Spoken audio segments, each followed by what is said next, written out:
official compliance. Hey, it's Larry Sharp here on the Sharp Way Show. It's a little bit past 7 p.m. on the East Coast. And yes, I am here on the Sharp Way Show. Thank you so much for giving me a small chunk of your evening. There's, I guess, interesting news, right? That I think everyone kind of, it's not like we didn't know, but I guess now it's official. Trump is back in the race. And it wasn't like, I don't think anybody was surprised. Maybe there were some people who thought he wouldn't do it, but I think the vast majority of people believed that Trump was going to come back into the race, and he did. Not really a shocker. But there is a difference, though. He's coming into the race in a time when I think most people believed, him included, that there was going to be a massive red wave, and he would be the one who had taken all these people across the finish line, and he had shown his power and how all hail Trump, and he's going to take everybody across the finish line, and everybody would just bow and see, you're the man. That, sadly for Trump and Trump supporters, did not happen. Now, I knew there wasn't going to be a red wave. I thought it'd be a red trickle, and there was. I think there was a red trickle, but it wasn't the big wave. And most of the people that, or the heavy hitters that Trump was behind, they didn't win, as you probably know. And more importantly, the one big heavy hitter that did win, J.D. Vance, that was really behind him, didn't even thank him in his speech, which tells me J.D. Vance is ready to walk away from him. And the thing that some people don't get is once you win the Senate, you're good for 6 years. It's the longest one of them all, right? Congress, it's 2 years. President, it's 4. Senate, 6 years. Once I got what I want from you, bye, sucker. That's kind of how a lot of congressmen feel. I mean, not congressmen, senators. I'm sorry. I think J.D. Vance is like, I don't care about Trump anymore. 6 years, I don't need him anymore. Now, he might. Who knows if that's an accurate way of thinking. But I think that's J.D. Vance's thinking. He's like, what do I care? I got 6 years. Trump won't be important by then. I think that's what J.D. Vance is thinking. So Trump's lost a lot of his friends. Not a good feeling. I know. I've lost friends too.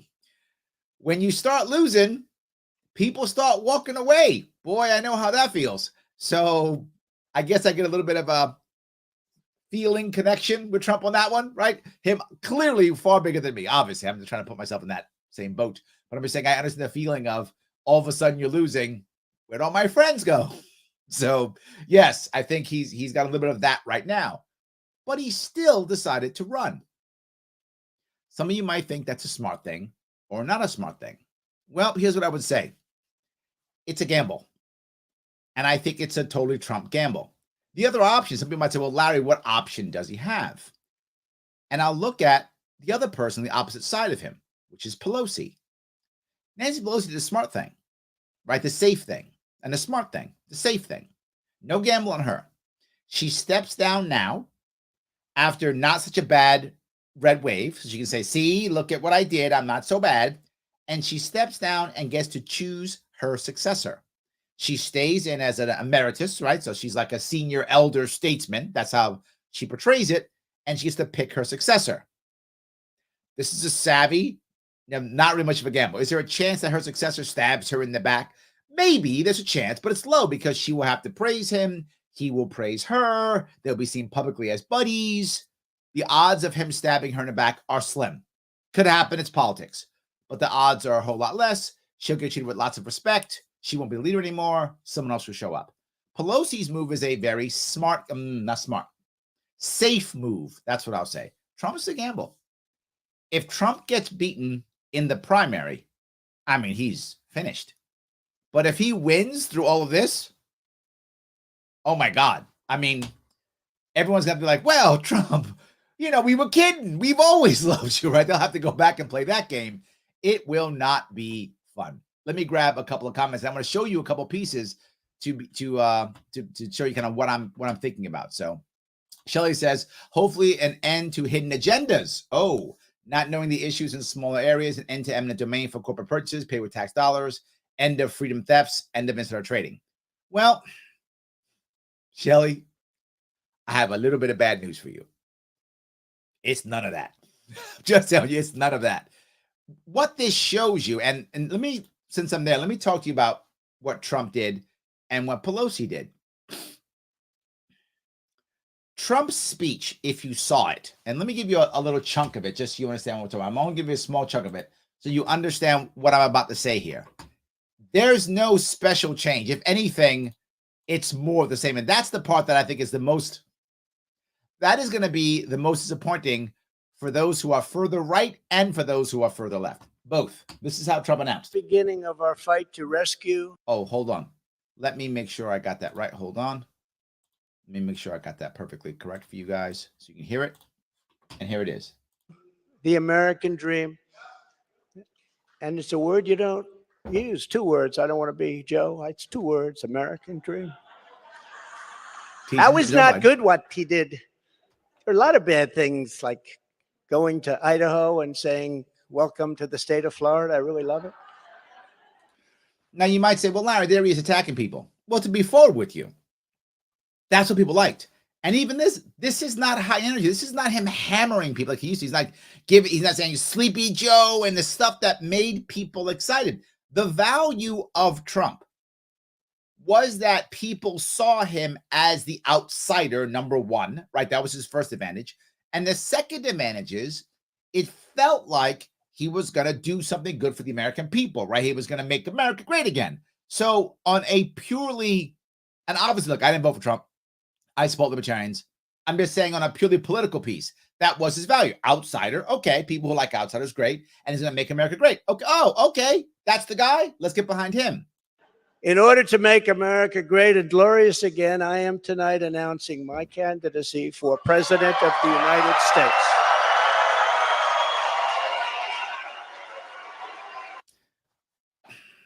Is it me, or did you see a severe 1, lack of energy, 2, lack of enthusiasm? And where's I don't mean to be a nudge here. So if you guys are Trump supporters, please don't get mad at me for this. If you're not Trump supporter, you're probably happy. But if you're they'll be mad at me for this. I'm asking a serious question. Where's the stadium?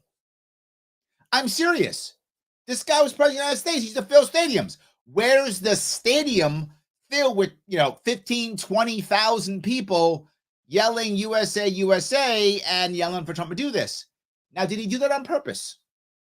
How could I know this? This is just me asking questions. I don't know if it's true. Did he do it on purpose? Did he think, well, this is more presidential? Did he do it because he didn't think he could fill a stadium? I don't know what it is. But this tells me he's lost some of the juice. And this goes back to what I'm saying for Shelley. I don't think Trump's ready to be a rebel. I think he believes, or his team believes, one or the other. I don't know which one it is, maybe a combination, that being the hardcore rebel is no longer the thing to do. So I've got to be more calm, that thing. I got to do that more, right? I got to do that. I mean, if that's true, he's not changing anything. And then what's then pick DeSantis, right? If you're a Republican, pick DeSantis. Why would you pick boring Trump? The excitement's the reason you want the excitement, right? Isn't that why people like Trump? I don't know. Maybe I'm off here. Look, guys, I'm open to being wrong. I'm telling my view as libertarian outsider looking in. That is my view. I feel like this says, to your point, Shelley, no change. He's prepared to just be the status quo. That's where I see it. I mean, maybe I'm off. So John doesn't like him. John says Trump's a yes. So yeah, he doesn't like him. Dave says Trump made an announcement last night. He took the credit for Trumplican victories, and he blamed the Trumplicans that lost. Well, that's on brand, Dave, right? He's on brand at least. He is doing what he thinks. Absolutely. So absolutely, it's good. Shelley goes on to say Pelosi isn't going anywhere. She's just not going to be Speaker of the House. Hubby and fiscal fraud means it's time to hide. Yes, and I think you're totally right. That's what I'm saying, Shelley. Pelosi's move is the safe move. That's the move that says, I'm going to walk away. I'm going to pick my successor who will be safe and good to me, right, in case I get in trouble. He's not going to be investigating me, right? So I got this guy that I need. He's going to be there. And now I don't take the L. So Nancy doesn't lose. The problem with Trump right now is Trump has always, in his head at least, if not to others, always been a winner. Now he's got 3 L's in a row. Not easy to come back from that. I know it's not easy to come back from an L. Not easy. And 3 in a row? Not easy. Hard coming back from 1, right? Now 3, not easy to do. So, yes. John says, 1 Republican, you'll be governor. John, people have been saying that to me a lot these last couple of days. I appreciate the sentiment. I do. The Republican Party doesn't want me. I'm just being forward. The Republican Party doesn't want me. So even if I wanted to be a Republican, which I'm not, I'm a libertarian, they don't want me. Now you might say, well, Larry, you can turn the Republican Party libertarian. Maybe, but then they have to be open to letting me in for me to even do that. So maybe, and to be forward, in the past, no one's been able to do that. I mean, am I better than Massey? Am I better than Justin Amash? Am I savvier than these guys? I don't think so. I mean, there was 3 and 4 of them, 1 of me, and they couldn't turn Republican Party libertarian. Am I going to do that? I appreciate your confidence in me. Perhaps I am that Republican messiah or something. Maybe. I hope so. But I kind of have to have a flock that wants to hear me before I could go there. So I think the reality of it is what I wanted to do, and this is a little bit off topic, but just because John brought it up, is the right answer. I should have been able to run, and I hope the Republicans will figure this out this year. Let me run as a libertarian in their primary, just like Bernie Sanders does as a socialist and Democratic primary. Let me do that, and then I run as libertarian. I think that's how I actually win. But that's my view. We'll see. So anyway, just thought it was pretty interesting. Yes. John goes on to say, it was a red tide, Larry. It stunk and it made people cry. You know, John, you make a very valid point here. I want to bring this up. The problem is expectations, right? The expectations were so high, and when they now became so low, we're like, now I'm disappointed. And I was with Trump too. Trump's talk was disappointing, right? I wanted it to be huge and show, and I could go through the entire thing. People were leaving during it. It was low energy, and this is not like him. It's not like him, right? I wanted to be able to show the whole thing and talk about it. There wasn't much to talk about. But one thing I will give Trump, I will give him this. Here's what I'll give him. He actually had a couple of ideas, right? And that was something. Republicans, they got nothing. Nothing. And I say this all the time. Democrats are the party of bad ideas. Republicans are the party of no ideas. Trump has actually had some ideas, which was not bad. He had something to say, which was good. I did appreciate that aspect at least. All right, a little bit. That was something. So many incredible friends and family here tonight. It's such a beautiful thing. It's some people. Yeah, friends and family. That was my point. I don't want to. There wasn't much to the speech to be very for. People left. It was kind of dull. There were some ideas, which was nice. But now someone's asking instead about McCarthy. Someone just asked. James says, what are your thoughts on Kevin McCarthy becoming the next Speaker of the House? Look, I'm going to show you his right now. It was absolutely not impressive at all. McCarthy's got a problem, and so does everyone else here. Everyone else, Republican side, have a problem. And the problem is they've spent the last decade or so expressing how evil every Democrat is, right? They're all evil, anti-American. They're all evil and terrible. And now they have to work with them because they've got to have a small lead. And if any Republicans decide to say no, they're in trouble. And there are some left-leaning Republicans who may not be on board with this, right? And there may be some far right-leaning Republicans who are not going to be. The Freedom Caucus may be against McCarthy too, right? So they could all be against him. It's all possible. So you'll have to get Democrats to work with them. But you've been calling Democrats all bunch of names. This, I think, nothing but good luck again. That's my gut. But let me tell you why I believe that. This is McCarthy showing up and what they had to say. And you'll see, I thought it was actually embarrassing, but I guess they were proud of it. But I thought it was embarrassing. This is McCarthy. Well, good evening. I'm proud to announce the era of one-party Democrat rule in Washington is over. Washington now has a check and balance. The American people have a say in their government. The American people have a say in their government. This is the kind of thing that you will hear Republicans say constantly. Now, Democrats say the same type of stuff. I'm not beating up on Republicans here. I'm beating up on both parties, but this is their talking.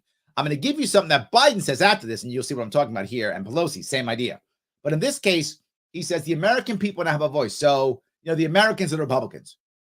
Democrats, these people are foreigners. That's how he's starting the conversation. And this new Republican leadership team is ready to get to work. There's nobody new there.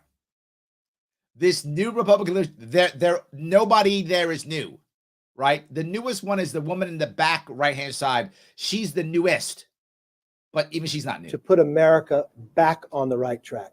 It was our commitment to America that we would create an economy that is strong, a nation that is safe, a future that is built on freedom, and a government that is accountable. And that's exactly what we'll do. Now, this is just stuff he said that meant nothing. Just to be clear, if you think that meant anything, that's because you lean right and that felt good, but it didn't mean anything. I want to bring up our conference chair, Elise Stefanik. Now, thank you to our next Speaker of the House, Kevin McCarthy. From New York, there we go. Elise Stefanik, hardcore Trumpster. All of a sudden, here she is. I'm honored to earn support from my colleagues to continue serving as House Republican Conference Chair. We won this majority because of our commitment to America, and we are the last line of defense in a House Republican majority to stand up for the American people. And I particularly am proud, being from the state of New York. We picked up 4 seats in New York State, flipping blue districts to red, and we will have a. All right, let me cover this real fast. If you're a Republican in New York State, please, if you're a Republican, period, please don't believe this horseshit lie. Just please don't believe it. Not that you didn't pick up the seats. You did. That part's true. But I got Zeldin not taking responsibility. Thanks to Zeldin, no. No. Redistricting is what did it. And for those who don't know, Cuomo, in who he is, you remember Cuomo and Hochul, they tried to gerrymander the entire New York State, to gerrymander 2 or 3 Republican seats out of New York State. I'm not joking. This is true. New York, for those who don't know, we lose so many people. Our state's such a disaster that we lost so many people. We lost a seat in Congress. We went from 27 to 26. Right? That's what happened in New York State. So whenever that happens, okay, got a problem. And then at the same time, we had the census. So we had to rewrite all of our congressional districts. And the Democrats said, oh, great. Let's gerrymander everything to throw 2 or 3 or 4 Republicans out. I'm not joking. This actually happened. And it was working. And Republicans were pissed off. And they were so mad, the Republicans sued, saying, this is blatant. You got to do something. And Democrats had hoped that it wouldn't matter because in the past, judges have completely abandoned their duty, as they so often do. They abandoned their duty and didn't go, this is completely bogus. Let's change it. In the past, they just let gerrymandering happen, and that's why much of gerrymandering still exists. But this drawing of the map that the Democrats did was so egregious that a judge in New York said, come on, I want to let you guys scam because I'm part of your scamming system, and I really want to let you scam because all I do as a judge is just totally collapse to the system because I'm a New York State judge, which means by default I'm garbage. So I just collapse to the system and do whatever the system says. But this is so bad that even I can't put up with this. So they decided we're going to stop it. I'm not joking. This actually happened. Trashed everything. And by the way, for about 2 or 3 weeks, we actually had no congressional districts in New York State because the judge threw them out. We couldn't go back to the old ones because the old ones had 27 districts when we only had 26. So for a couple of weeks, we had no districts. And that, of course, was the time when I was petitioning and I had to get 500 signatures in at least half the districts. And no judge cared about me that was physically impossible for half the visiting time. They didn't care about that. But anyway, besides the point, not that I'm bitter. I'm bitter. Not that I'm bitter at all. I'm so bitter. Anyway, besides that. So the Republicans then got to redraw the districts. And the Republicans got great districts. They won because of districting. That's why they won. New York didn't all of a sudden become, red. They're trying to act like we had great candidates. They all became red. No, it was gerrymandering. That's why they got it. So all I'm saying is, please don't act like the Republicans were so awesome that they all of a sudden made New York red. New York is still very deep blue. I know what you're going to tell me, but Larry, Zeldin came close. Yes, because you have a bunch of pissed off Democrats. So let's be clear, because Hochul's terrible. Our governor is garbage. She's terrible. So, of course, you have pissed off Democrats. But be clear on something, Republicans. Be clear on this. And Democrats, too. Be clear on this. Pissed off Democrats are not Republicans. They are pissed off Democrats. So the second that Democrat who's not nuts shows up, they will turn and vote for that Democrat. They just don't want Hochul because she's bad. So when a decent Democrat shows up, they go, oh, you're not terrible, I'll vote for you. And the state will go right back to being blue. So keep that in mind. It will take several sessions for the state to become more red or gold, which I think that the state will become gold far faster than it will become red. Anyway, I've yapped away. Let's hear what else she has to say. Tremendous Republican conference in the 118th Congress. Now it's my honor to introduce a new member of the leadership team, the sophomore elected representative to the leadership table from Oklahoma, Stephanie Bice. Now, she said literally nothing. Remember, McCarthy said nothing. She said nothing. She used the keywords America and proud and defend. Thank you. What would she say? In the state Senate, I served in leadership. And as I entered Congress, I wanted to continue that role. So I want to say thank you to the sophomore members of the 117th Congress who have elected me to represent them with this elected leadership position.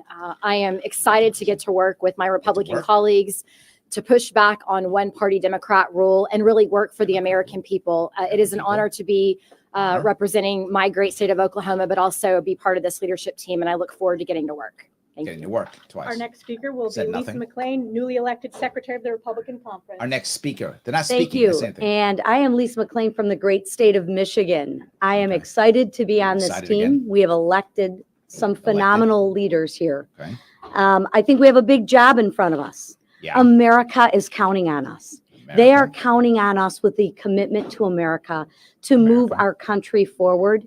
I am just excited to be part of this team. And quite frankly, I'm excited to get to work. So thank you. With that, I want to introduce my friend, Policy Director, Mr. Gary Palmer. Why is this a press conference? Thank you. They've said nothing. In agreement with my colleagues here that we've got work to do. We made a commitment to America. Commitment to America. Okay. We're going to work every day to bring down the cost of living, to make our country more secure, and to ensure that parents have rights in regard to their children's education. Well, it's something. This is an Rights. opportunity for this nation to move forward. And I cannot wait for the opportunity to get to work as part of the next Republican majority in the 118th Congress. It's now my privilege to introduce the Vice President of the conference, Mike Johnson of Louisiana. Wow. Okay, someone say anything? It's my great honor to be reelected to serve another term as Vice Chairman of the House Republican Conference. I'll just tell you, the group in that auditorium is ready to get to work. We're ready to bring common sense solutions to bear to all the many crises that are facing the country right now. That's an exceptional group of people. They're patriots, and they're going to serve the people well. We look forward to that. We're delighted to serve with this exceptional team. And I'm delighted to introduce to you the new chair of the NRCC, Mr. Richard Hudson from North Carolina. Wow, no one said anything. All right, I think we get how this works, right? This is exactly my point I say all the time. Democrats are the party of bad ideas. Republicans are the party of no ideas. Nothing. We're ready to take over Congress. Great. What are you going to do? We're just honored, and we're going to work hard. Awesome. How? By being honored and by working hard. Great. How? With a commitment to America. Okay, great. How? By working hard with the commitment to America. Okay, awesome. How? By working hard. It's a great team. Why'd you have a press conference? You said nothing. And people mad at me. Larry, what are you going to do? I can give you 8 hours of goddamn policy. They can't say anything but honor and let me introduce the next guy. I mean, it's like a joke. They're all airheads. And we're like, go. We're doing so great. This is what we're up against. But, let me grab a couple more comments before I keep moving on. Because I wish Democrats were better. They're not. But I wish they were. Because then we'd have at least one party that was doing something. They're not. But anyway, let me keep going here. All right. Dave says, if anyone thought it would be a wave election, one way or the other isn't paying attention. This was what others called a status quo election.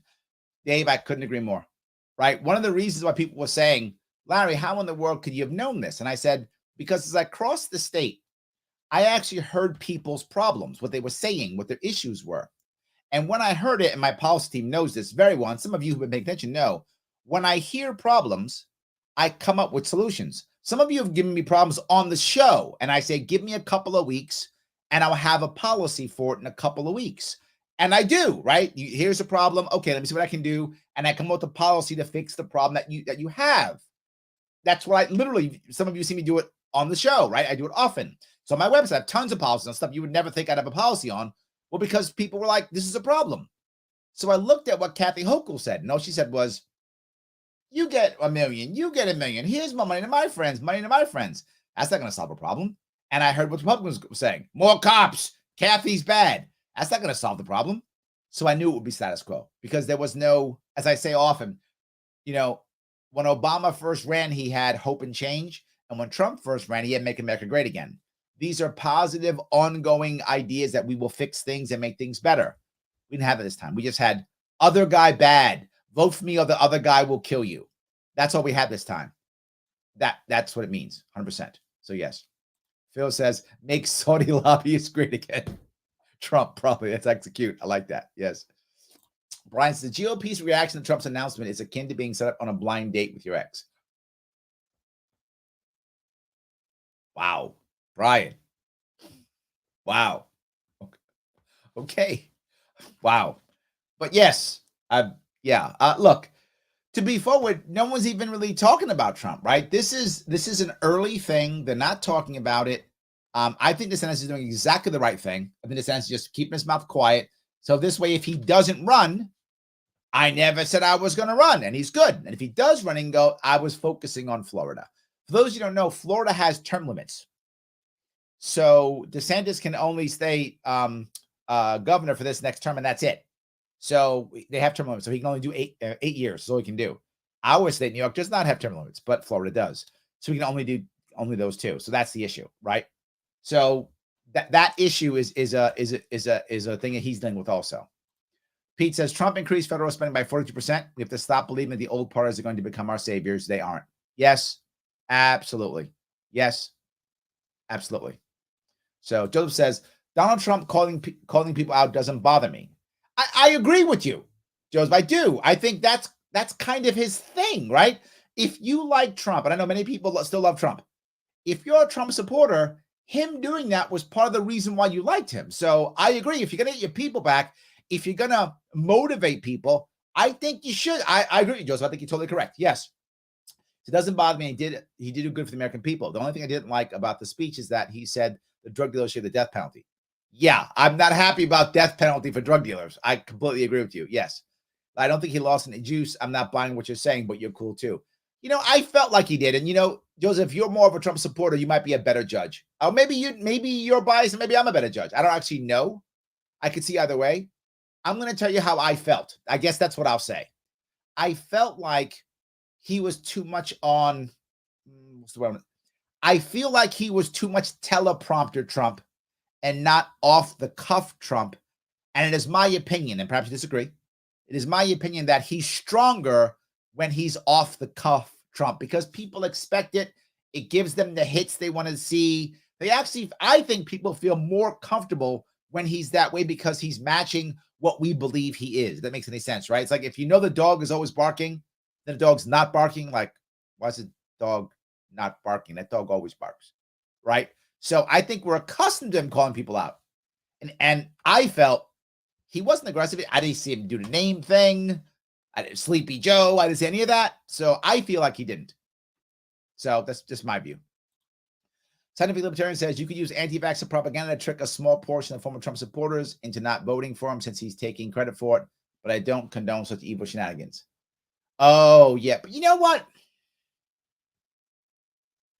When you look at so many people who are actually not anti-mandate, right, but anti-vax, where they're going to go, right? It's very rare to find a mainstream public official, running or not, who's anti-vax. Many who are anti-mandate, but very few to find anti-vax. So I don't know. I feel like that may not work. That's just my gut. I feel like it probably wouldn't work.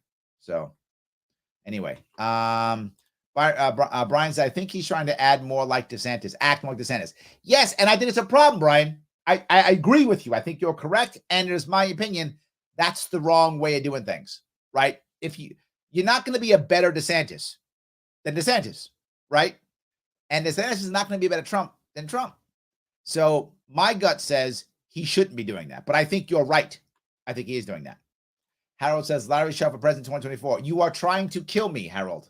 You obviously do not like me, and you are trying to kill me. I appreciate the sentiment, but I'm going to pass on 2024. I do appreciate the sentiment. 2028, maybe. We'll see. I don't know how many L's I can take. We'll see. But I'm going to pass 2024. I appreciate the idea, though. So, yes. All right. Henry says, the problem I have with Trump announcing is that now it allows Democrats to simply point to the orange man instead of coming up with good ideas for 2 years. Henry, they were already doing it, right? I think you're right. It's now official, but they were already doing it. I mean, that has been since 2016, 2015? No, 2016, that in that area. That has been the playbook of the Democratic Party. So for at least 6 years, that's been the playbook. And to be forward, Henry, it works.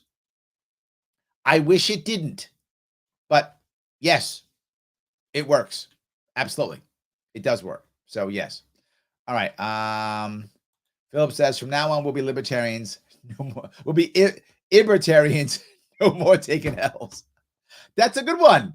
Phil, look at you. That's a good one. Nicely done. Yes, absolutely. That's good.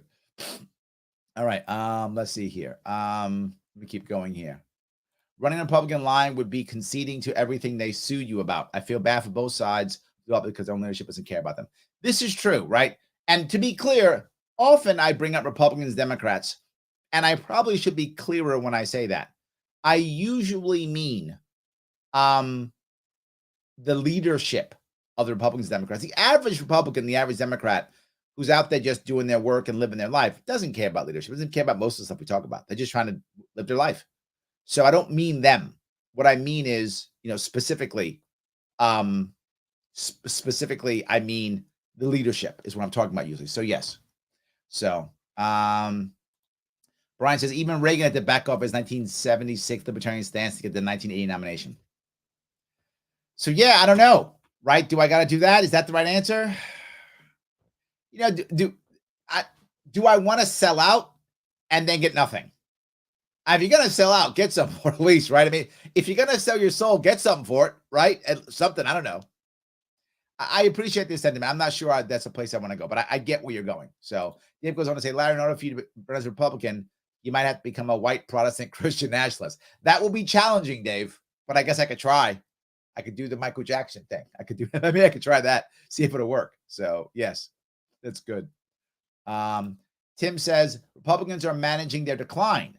The party would do everything in its power to maintain its number 2 position in New York. I think that's a very astute observation. It is. I don't know if you've seen this now, but now that they're trying to pump Zeldin to be the next RNC chair.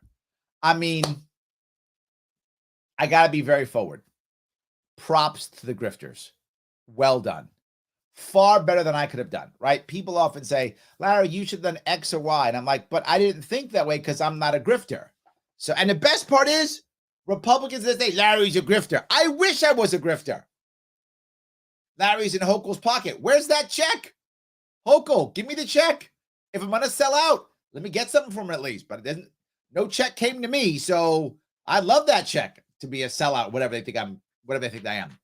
But Zeldin took $12 million Republican dollars, threw it in the garbage and lost knowing he was going to lose. Nick Langworthy, knowing he was going to lose, took even more millions, stabbed people in the back, and now he's in Congress. Well done, Langworthy. I mean, that's awesome grift. So then now Zeldin is trying to become the RNC chair. That's next level grift I didn't even see. I thought he'd be in a lobbyist firm or a high power law firm is where I thought he'd go. He's going to become RNC chair? What a grift. That's bigger than I thought. And the Republicans in New York said like, yeah, Larry Zeldin's the man. He literally stole your money on a lie so he could become even stronger and faster and better. So he can ignore you more. And Republicans like, Larry, you're the bad guy. I don't think that's accurate is what I will say. So yes, there we go. All right, go here. The hero says when Trump had one of his huge rallies, there was a person who left early. He was called out by Trump. He lagged as he left. I remember that. Yes, I do remember that. Absolutely, 100%. Yes, I do remember that. 100%. All right. Joe says I was depressed for 2 days after and recovered quick. In the next cycle, we'll go Republican. So that is something to look forward to. And the reason we're going is because the economy is going to have a complete meltdown next year and the year after. Yeah, see, but here's a problem, Joseph, and that a lot of people don't understand. It's important to understand this. People don't change because things are bad. People change because things are bad, and there's hope. If either one puts hope up front, it's not going to change. Bill Spence, my brother Bill, love the deuce as well. Ah, yes. Let's see if I can find it back here. Right here, by the way, is the unit that Bill Spence and I were in together in Okinawa, Japan, in the Marine Corps. That's correct. Yes, I still have that. Yes. Way to go, Sergeant Sean. Yes, we used to have people who worked in the barracks who would call me not Sharp, but Sean. And it's Sergeant Sean. That's what they would call me. So yes, I was the police sergeant. True. Is there a less high-profile office you'd consider to get your foot in the door and force people to acknowledge their stances on the key issues? Bill, thank you so much for being there, brother. This guy was a running machine. He, yes. So anyway, would I consider it? You know, generally speaking, running is, and for those of you who've run, you know what I'm talking about. Running is very difficult. It's tough on your family, tough on your finances, unless you run a major party, right? Then it isn't, because then they just pay you to run. You think your donations just pay the guy to run. So if I go on a lower profile run, the problem is, do I make impact? Is it worth it, right? Is it worth it for me and my family and my stress and everything to get a job where I'm not going to make any impact? I don't know. I'm open to the idea. One of the reasons, and people who don't live in New York State don't know this, the reason why I run for governor is it's the only way to achieve party status for the third parties in New York State. Other states don't have that rule. That is specific to New York State. If there is no, if that wasn't the case, I wouldn't have to run for governor. I could run for a Senate or a Congress or whatever, but I can't get on the ballot. The New York State Board of Elections will not let us on the ballot unless we achieve party status, which must be done by either a presidential or governor candidate. That's New York State law. And by the way, unique to New York State. So that's one of the reasons why you see me push this governor thing, because in my heart, Bill, I believe that the real answer is grassroots. Local is the key, right? I think it is the key, but I can't get people elected locally if we can't get on the ballot in the first place. So I have to run to get my 2%, which is the amount we need, 2%, so that the people at the other areas can get on the ballot and run and win. That's kind of why I've been focusing on this specific office, if that makes any sense. So your point's a valid one, and I'm open to hearing it. I just got to find the right answer. But that's why I focus on New York State. I hope I answered your question at least. So good to hear from you, brother. Good to hear from you. So, all right. Let's see if I can go here. Let's see here. Jeffrey, is this for me, Jeffrey? You still around? Don't you have a hole to burrow in for the next 3.5 years? I assume this is for me. If it isn't, let me know. But I think that's for me. If it is, then you're not paying attention, Jeffrey. I am the only person, the only one, who crosses New York State every single year. I go to every single county, all 62, every single year. And I have for the past 5 years. I have covered 5 full sharps. You have watched me cross this state and go to local diners, local gun shops, local vape shops, local every place. I still go to every single county every single year in New York State and visit and talk to people. And you can come talk to me when you want. I still do my show. I've been doing my show now for 6 years or so, whatever it is. I've been doing my show for this long. I was in the Gov Shack when I was running for office. So there is no hole. You're just not paying attention. You're accustomed to the people who use you, which is the Republicans say they're going to win, lie to you. They wait 2 years and then run again. Or Democrats say, we're going to help you, lie to you for 2 years, don't help you, and then run again. So if you're a Republican or Democrat, you're accustomed to the whole thing. I get it, because they put up new people every 2 or 4 years. Tell them, if you're a Republican in New York State, they say they're going to win. They're not. If they're a Democrat in New York State, they say they're going to help you. They won't. And then 2 or 4 years later, they pop up again. So I get, if this was for me, I don't know if it is for me, but if it is for me, I get why you would think that, but I'm not one of them. So that's why that would not be true for me. I hope that was clear. So yes. All right. See if I keep going down here. All right. Let's see. Oh, he's never been in the hole, bud. You're projecting. Thank you, Tim. That's true. Absolutely. Yes. 100%. And then Phil says, you're thinking about selling your campaign contributions to Iran. That's accurate. That's 100% accurate. Yes. Yes. It's true. 100%. So let me keep going down if I could. Let me grab let me show you the other part, which at this point We have to get. I'll go a little bit further here, and then I do want to show you what has to happen now, and it goes all the way back to Shelley's earlier piece, which is, will there be change? Thank you so much. I was honored to be elected unanimously by Honored. my colleagues to be chairman of the NRCC. Look, the American people have spoken. They've given us the majority. They expect us to deliver on our promises, and we're going to do that as a team. And working together, we're going to grow this majority in 2024, and I'm excited to help lead that process. And I'm even more excited to introduce our next speaker, who is our new majority whip. The gentleman, I actually made one campaign promise. I'm going to go right to McCarthy. We're going to have to work together. Work And together. we want to work with anyone Anyone. that wants to make America stronger. Now, here he said. Now, he has to say that because, again, he's only got 218, maybe 220 at max, right? So he needs a couple. So we're going to work with anybody. Anybody. We want to work with anybody on both sides of the aisle. Both sides. They Anybody. want to make America energy independent, give their parents a say in their kids' education.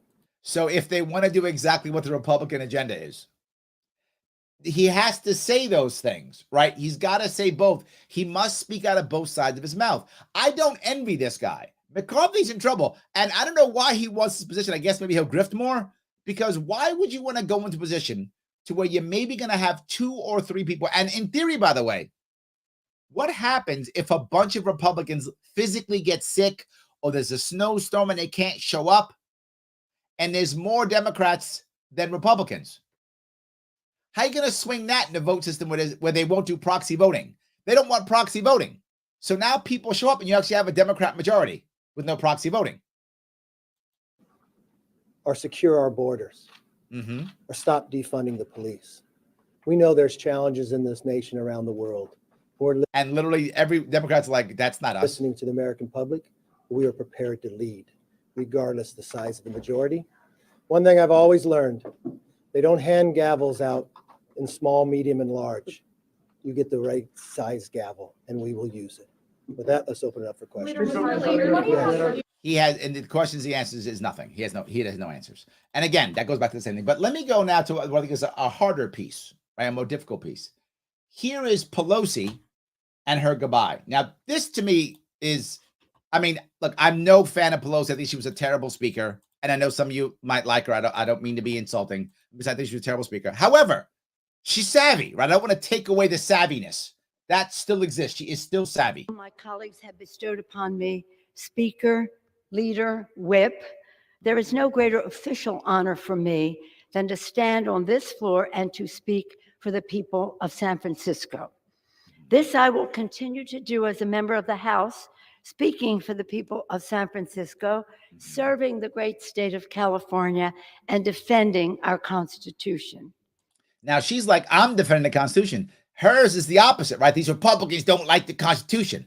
That's, and if you're a Democrat, if you're watching a Democrat, you're like, yeah, they don't, right? Because you believe that. Of course you do, right? So this is the opposite attack. That's the Republicans. They're the guys who are the enemies. We're the real Americans. And with great confidence in our caucus, I will not seek re-election to Democratic leadership in the next Congress. For me, the hours come for a new generation to lead the Democratic caucus that I so deeply respect. And I'm grateful that so many are ready and willing to shoulder this awesome responsibility.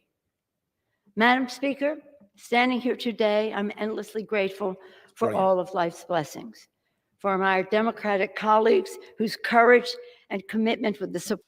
Now, why is that brilliant? You might go, well, Larry, she's just stepping down. No, she's literally saying the younger generation, which means nobody who works for a political enemy who's our age can get this, right? Younger generation, she's going to support him. She will still be in charge. To Shelley's point, she's not going anywhere. She's just not going to take an L, which is smart. And all of a sudden now, things are rocking and rolling for her. Now, could Trump have done this? He could have, but that's not where he is. That's not who he is. Could Trump have said, look, I did my best to start the ball rolling, right? And the America First movement is the movement of choice, what we have to work on. And so I'm going to make sure that I pick my guy, and my guy is blah, blah, blah, whatever. He could have picked DeSantis or whomever. He could have said, you know, whatever, Lake from Arizona, at least Stefanik, whatever. He could have said whatever he wanted to say. This is the person who I think is the right person. You should, support him or her in the next election. She's going to take the America First movement forward, blah, blah, blah. Everybody's mind would have been blown. What? Imagine if Trump had done that. No taking of L's anymore, gracefully bowing out, and he would have still so much power. Because people who love Trump will still go out there, do his stuff. The people who love Trump still get to have Trump, but then they get to give it the power to somebody else. And no worries. But here's the second problem that most people don't realize. There's a chunk of Trump supporters who are the Q supporters, Q people, right? Those people, they're mad. They're mad. You might go, wait a minute. Larry, why are they mad? He just announced for president. Why would the Q people be mad? They should be happy. Their guy's coming back. No. They all thought he was going to be reinstated. I'm not joking. If you know Q people, they believe that. They were told that by whoever Q is or whatever that's going on. They were told that. They believed he was going to come back, right? He was going to get reinstated. They believe that. Now he's just admitted, I'm not getting reinstated. You got a bunch of pissed off Q people now. Would have been way better if you had said, well, then the other person's doing it because they're going to do it. And that's the new Q plan or whatever. So now you lost your Q people now. Well, I mean to lose them, but a bunch of them are pissed off now, right? And if you're Trump, you need every vote you can get. Even the Q people, you need them too.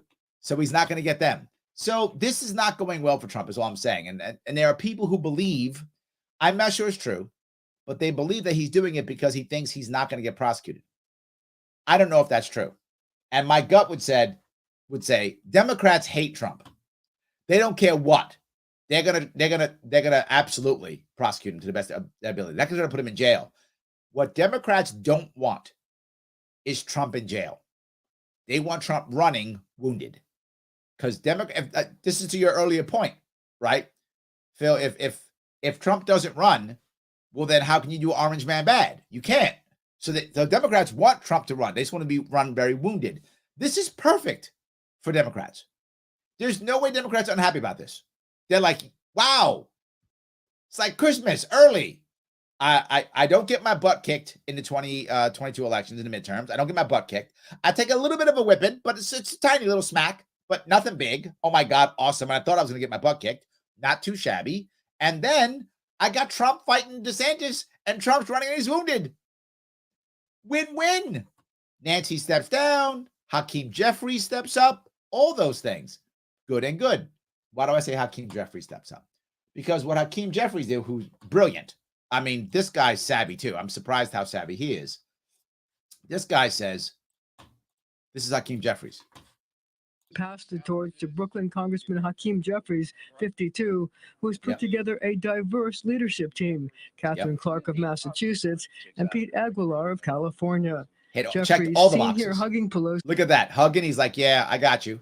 Yeah, he checked all the boxes. Hakeem Jeffries checked all the boxes and said, look, I got the boxes checked. So can I be leader now?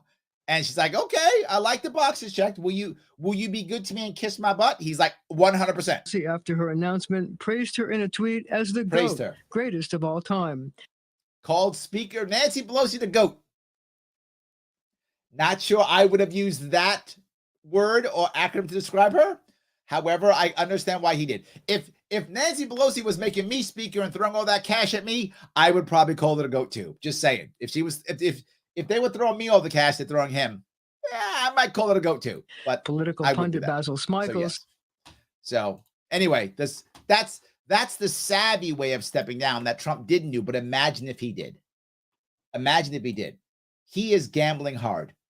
If Trump is able to pull this out and win, he's the GOAT. I'm not sure he can. My gut says he can't even win the primary. And if he wins the primary somehow, I don't think he can win a general election anymore. I don't think he can. I feel like if you look around, there are so many people who just aren't excited about Trump anymore. If you go back to 2016, even 2020, there were a lot of people excited about Trump. I mean, I would see it all the time. Trump, I'd see the excitement everywhere. Now, I don't see it that much. I mean, there's still Trump supporters. People love him. That's still true. But it's a relative piece, right? I guess maybe this is Joseph's piece. That's maybe why I feel, Joseph, that he's kind of lost some of his juice. I don't see it as much And again, maybe it's the people I talk to, the places I go. I don't see the same oomph that I saw in 2016 or 2020. I saw a lot of it then. Now I see, I don't see the same. So I hope that was clear. Let me grab a couple more of these if I could. So, all righty. Nick says, New York State or any Democrat state lost U.S. citizens that vote, but is gaining hundreds of immigrants from Latin America, mainly from Venezuela and South America. So you're not 100% right. I'm an immigrant myself. Well, yes. However, the amount of people leaving, Nick, is far greater than those who are coming in. Plus, those who are leaving are mostly Republican or right-leaning voters. Those coming in initially don't vote, and then usually initially vote left, right? Most more newer immigrants tend to vote left. Once you've been in the country for a couple of generations, the movement shifts right. That's how it usually works. That's not a 100% rule. That is a good general rule, right? Most immigrants who are new to America, most of them tend to vote left. After a generation or two, they tend to start shifting towards right. But again, not 100% rule. It's a good general rule. But even so, new immigrants don't vote right away. And the people who are leaving are right-leaning people who are leaving, and those voters are leaving immediately. So there is a big change, if that makes any sense. So absolutely. All right. Let's see here. See if I can grab a couple more. Patty says, the fact that we the people cannot read body language or facial expressions makes me mad at us. It's a piece. Yes. So Dave says, translation, ladies and gentlemen, our long national nightmare is almost over. We need to increase Republican control House to 327 seats and give Republicans 67 seats in the Senate. Yes. Yes. It's true. Yep. So Patty says, no lie, my left friends are screaming, crying, and fear-mongering already. I'm already exhausted from their reaction. Oh, is that right? Oh. Yeah. Tim goes on, I'm starting to think the parties are not what they say they are. What? Impossible. Stop. Impossible, Tim. Why would you think that? Yes, that's good. Missy says, Trump didn't seem very passionate. We used to see him to be passionate. I agree, Missy. I think you're right. And I don't know. Look, maybe Joseph knows something I don't know. But from me looking at it, I remember watching the Trump speeches thinking, this guy he's killing it. He's rocking the house. People are loving it. They're screaming at USA. He's got people going, right? Got to lock her up, all that stuff. Now, I don't see it, right? I don't see it. Really, I don't see it. Maybe I'm wrong. I don't see it. So Gene says, I voted Libertarian for POTUS. I was accused of electing Trump and then Biden. Don't we always elect the wrong person every time? Yes. Cody says, death penalty is for war crimes. Trump is guilty of this, and the Trump scene has caused plenty of people to die and needs to be held responsible for the international law. Ooh, interesting. All right, so maybe the vax crowd would be upset. Maybe. I agree. Death penalty is for war crimes. I agree. Maybe I'm off on this one, Cody. Maybe I've been wrong. It's possible I'm wrong on this one. I feel like people who don't like the vax are still going to be behind Trump because, I mean, clearly Democrats are absolutely for mandates and everything, but maybe I'm wrong. Maybe I've read this incorrectly. Maybe there's a third party going to pop in. It's possible. So, yes. Ryan says, many Republicans I know said that they would still support him if he just shut his mouth on Twitter and stopped doing so much BS. Ryan, you bring up a valid point. I was at Freedom Fest 2 years ago. And when I was on a center stage, people were asked that question. Hey, do you think it matters if Trump, wouldn't tweet so much? Would he have won the election? Blah, blah, blah. And I said, look, here's what I know about 2020. What I know well is a lot of Republicans in New York City. There aren't many of them, but I know many of them that are in New York City. And even some Democrats who lean kind of right-ish relative to New York City. So that's a relative statement I just made. And many of them would say to me all the time, man, can't someone just take his phone away? And people would laugh. Like hardcore people who love Trump would go, that's dumb. His policies are great. Why do they care about his tweets? I heard the opposite where people say, oh, that's stupid. And I would tell these people, you got to remember something. Politics is emotional. People don't like mean tweets. You can think it's dumb. You can be mad at them. You can say they're wrong. All you want. It affects how they vote. People don't like mean tweets. They just don't. It's clear. So Ryan, I think you have a point there. I really think you do. and maybe he's trying that. Okay, but is that the right thing? Right? I think you may be right. That's what he's trying. My question is, I feel like it's too late. It's like trying to put the genie back in the bottle. I don't know if he can. So I don't know. John says, what happens if Trump says he wants to run as libertarian? People say this all the time. People are like, well, Trump will go third party. Let me tell you from personal experience, that third party is not the right answer. Third party's hard. I know, John. So he thinks he's running third party. He didn't run third party. And there's absolutely no way Trump gets libertarian nomination. No, I'll bet money on that. No way. I mean, look, Libertarian Party has made some really bonehead moves in the past. That's true. Guilty as charged. We have been a disaster many times. Guilty as charged. Not Trump. We're not going there. So Trump's not getting it. So, but yeah, so he won't get it. Anyway, so yes. Trump says, Diane said just announced she's running against Jill Biden in 2024. Oh, good for her. She's running again. Good for her. Rock and roll. Good for her. I like that. I'm going to have to give her a call. Thank you, Joseph. That's good. Zeldin the chair. He is going for the chair. Ron says Trump is played out. I got to tell you, Ron, there's a lot of people who think that. Many people I know who are right-leaning, they say the same thing. They say, look, I don't want Trump to run, but if he's a nominee, if he actually wins, I would still vote for him in 2024. Ron, I think most Republicans feel that. That's my gut.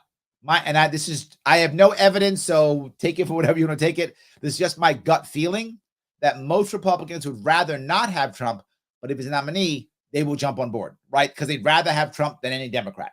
So I think most Republicans are where you are. They're like, yeah, look, give us somebody else. But if he wins, I guess Trump 2024. That's how I feel most of them are. I think that's right. So the Scientific Libertarian says, I would not mind Justin Amash, Jared Polis 2024 as lieutenant president candidates. It's not a bad deal. The first congressman with a Democrat libertarian governor who just pushed the U.S. march from Colorado would be pretty awesome. You know what? This is not bad. The issue is, I don't know if the issue is, would Polis take second fiddle when he's a sitting governor and Amash has only been a congressman? It'd probably be a Polis Amash ticket. If that makes any sense, even though Justin is the actual libertarian. Look, I'm not against people who are coming in and doing that. However, there's a massive however here. I would like them to join the party first. Right? People are like, we got to bring Tulsi Gabbard to be our nominee. No. Tulsi Gabbard went Republican, but if she wants to become libertarian, great. Become a libertarian first. Join our party first. Be with us. Help us out. Grow with us. Need us. Then maybe. But you can't just be like, I've been a Republican for 20 years. I'll be a Democrat 20 years. Okay, great. Can I be a libertarian now? No. Some people don't like Amash. Some people do. Here's the respect I'll give Amash. He's a libertarian. He joined our party and didn't just go, I'll be president now. So if he was running 2024, he's been a libertarian for 4 years, at least. An official libertarian 4 years. He's been in the party. He shows up at our events. He went to our last convention. He is one of us. That's the right way of doing it. So if Amash wants to run, great. If Polis wants to run, great. Join our party then first. Be part of us. Be with us. And then decide. Look, I paid my dues too. I never heard you ran for governor. Great. I was part of the party in 2012.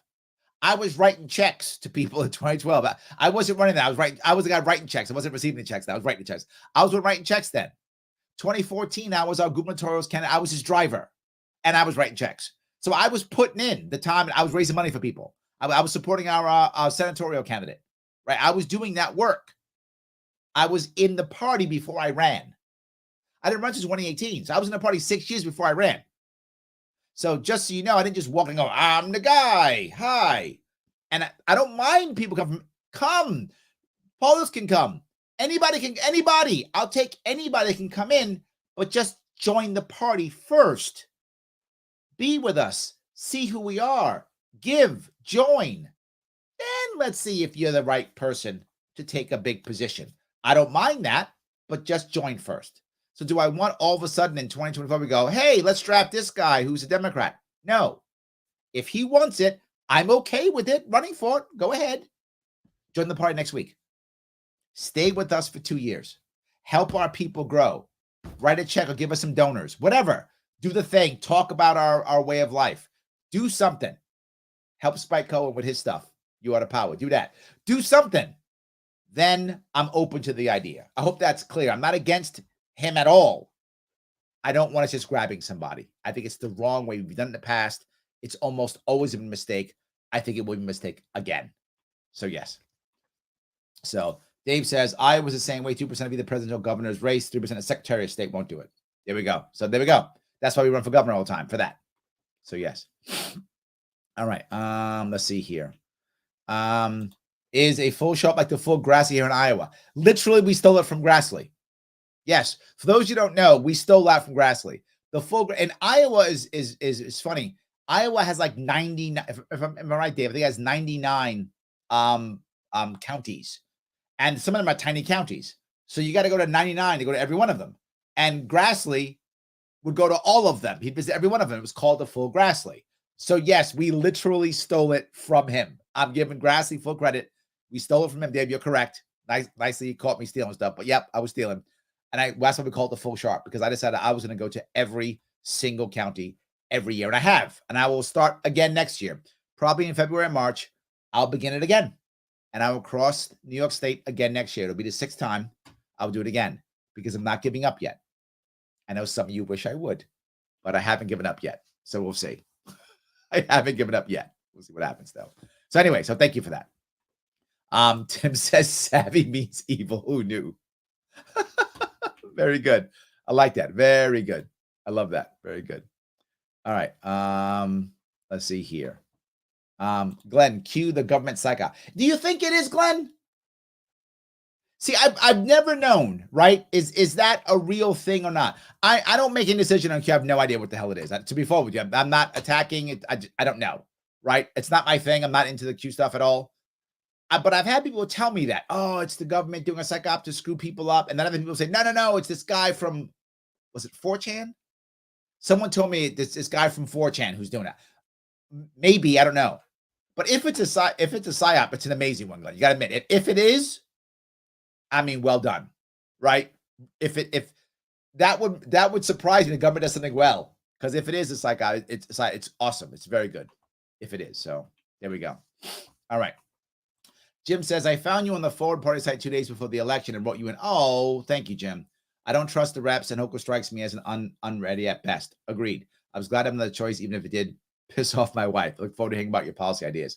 Well, Jim, I'm happy to talk about them. I'm actually going to have some people coming on the Sharp Way coming up here to discuss that. I have Republican Newsmax guy coming on next week, as well as a Democratic person who ran for Senate. Another guy who's a pro-labor union guy, as well as a guy who's a homeschooler. So I'm going left and right all over the place. I have a bunch of conversations with people from all over the place because I think it matters a lot, right? And thank you for that. Those who got mad at me who were like, Larry, why are you talking to the Forward Party? Because the Forward Party was open to endorse, and I'm open to the biggest tent possible. So that's why I was on stage with Yang this summer talking about it. He actually endorsed me, and it was important. So Yang endorses me, and New York State won't get me on the ballot. What a state we live in. Yes. So James says, if goat actually means an animal that gets sacrificed for the greater good, then yeah, she's a goat. That's actually funny, James. I like that. Yes. That's very good. All right. Shelley goes on to say, when you have to abbreviate goat because Pelosi would have thought it was an animal farm, a farm animal. Yeah. You're right. Yes. Absolutely. All righty. LarrySharp.com/policy, but it's nicer to watch the shows. That's true. All my stuff's on policy is there. I have a bunch of videos on YouTube if you care. I actually do, by the way, if you care about policy, I did 8 hours straight of policy a couple of weeks ago. You can look for Larry Sharp, 8-hours policy. It'll pop right up. So yeah, you will see that. Absolutely. Yeah. Daniel says there are a lot of people, me included, who did not vote for Trump in 2020. He spent, and did not go after the Fed at all. That's true. He did well with the economy and foreign policy. A lot of people think it was too toxic for the country now. You know, I got to tell you, his foreign policy was nowhere near as bad as people thought it was. It wasn't that bad. It really wasn't. No new wars. Don't get me wrong. All presidents have bad foreign policy. This is relative, right? Relative to others, Trump wasn't bad at all. Peace treaties, not bad. No wars, not bad. He made the plan to get out of Afghanistan. That was his plan to get out of Afghanistan. He made a plan to get out of Afghanistan. Not bad. So yeah, 4 years. I'm not complaining. Opened up North Korea, total North Korea. I'm not mad at Trump's foreign policy. I know people are, and people get mad at me. Oh, Trump. And I'm not mad. When I compare his foreign policy to others, wasn't that bad at all. So yes. All righty. Jonathan says definitely time to end the era of Pelosi and Trump. Thanks to what you do. Thank you, Jonathan. I appreciate that, brother. Yes. And look, I do think that this problem, let me cover that piece. Thank you for bringing that up. I do think there's something to this. I think Nancy Pelosi stepping down is an end to an era of that age of people running things. I think you'll see Dianne Feinstein be next. I think you'll see that guy, I've forgotten his name now, Claiborne. You'll see him go down next. You will see a bunch of them just end it. It's their time is over. Now, to Shelley's point, you would think, well, great. That means now new stuff. I don't know. Because Hakeem Jeffries is not going to make the socialist arm of the Democratic Party happy. He's not going to do that. He's going to be much more of a traditional, let's just keep spending money and we'll give lip service to, minorities and just spend money.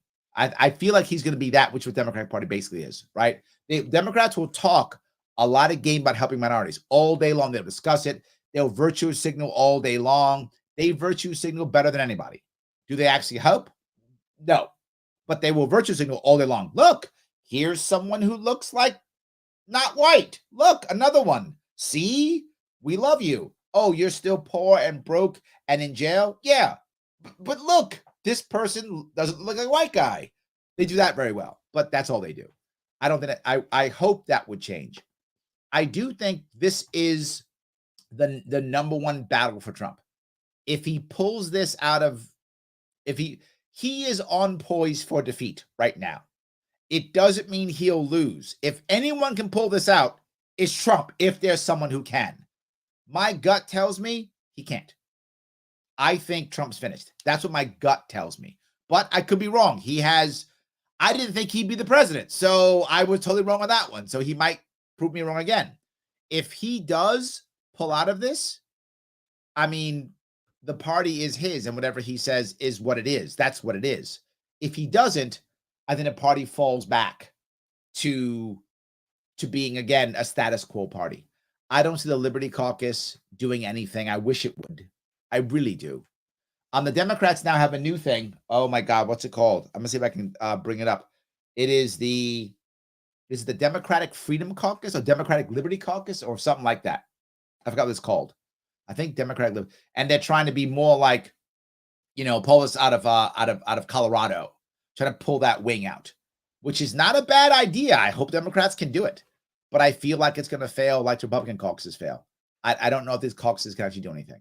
Anyway, I went down a long road. So there we go. All right. Scott says, not interested in a mandate because I don't date men. Well, there we go. Well, maybe you can call it a mandate with your best buddy, Scott. You can do that. I get that. Yes, absolutely. Let's see here.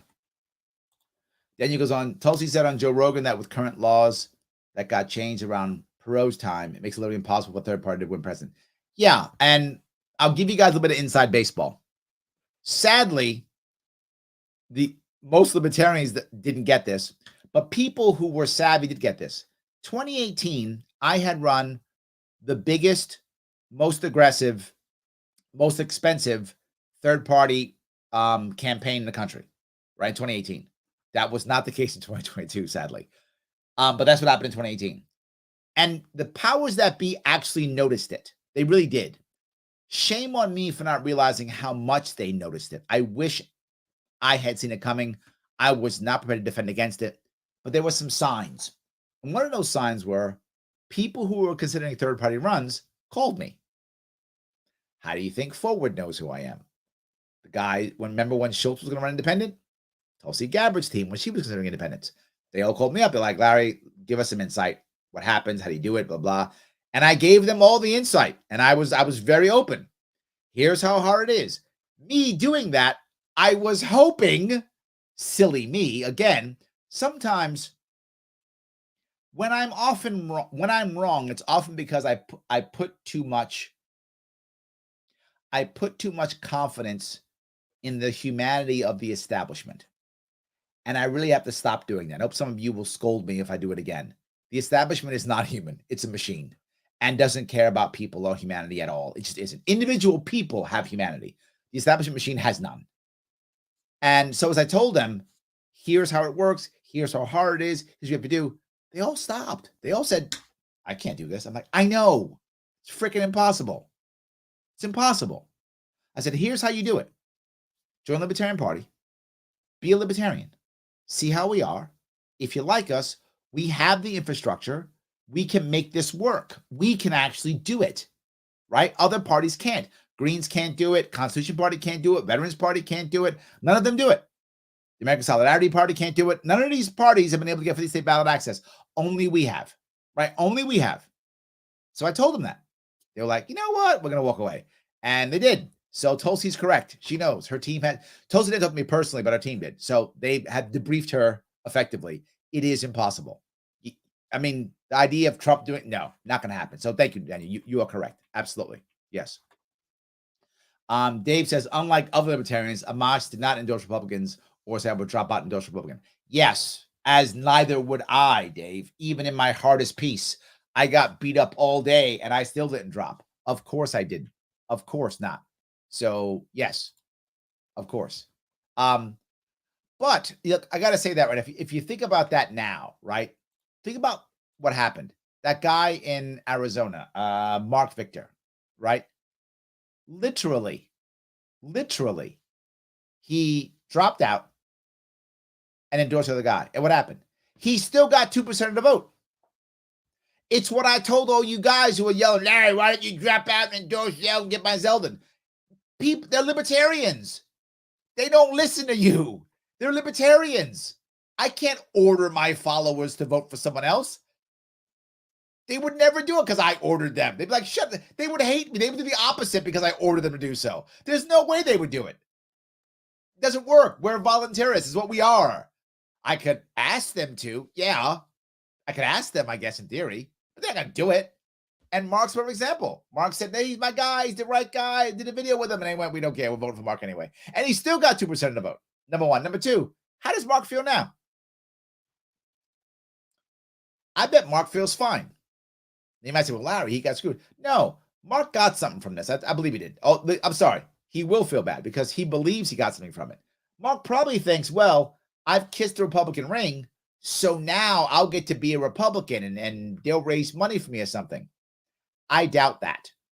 What you have to realize is politics is the mob. It's the mafia. That's what it actually is.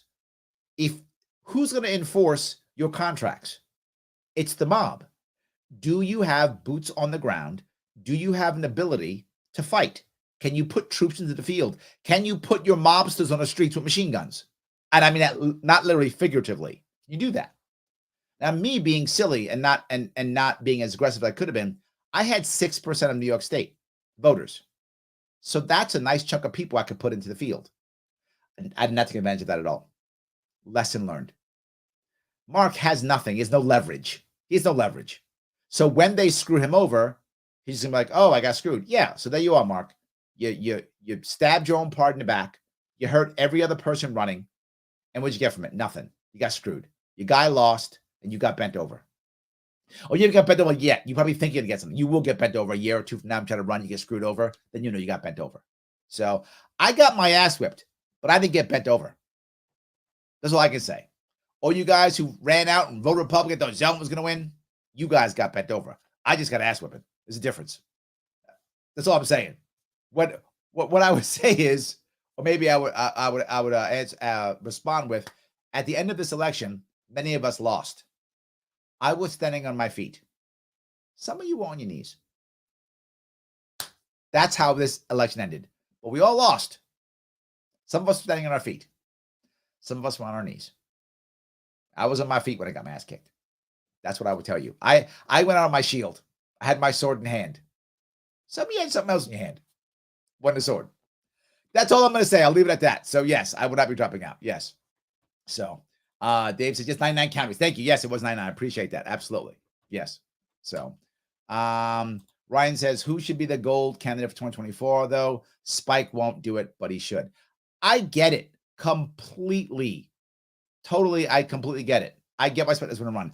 It's not easy, guys. If you've run, you understand. If you haven't, it's hard to do it, babe. It's so hard on your family and everything else. And look, you take your L publicly, right? All of us take L's. All of us do, right?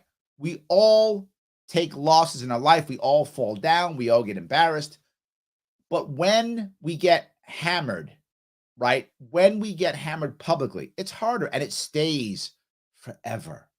This stays, right? The L I take stays for a long time. It's just how it works. So it's hard for people to do it. So I do appreciate it. I get it completely, right? I do get it. So anyway, let me did I answer your question even? I'm sorry, what was your question? Let me see if I can find it here. Who should be you know what? I want somebody who is popular. That's what I want. I was hoping that I would do better in my election so that I'd be more popular so I could call people up and they would take my phone call. I want somebody popular. My goal for 2024, I don't want to jinx it. There's always a chance for victory, but that's not what I'm looking for, right? That'd be awesome, but I'm not looking for that.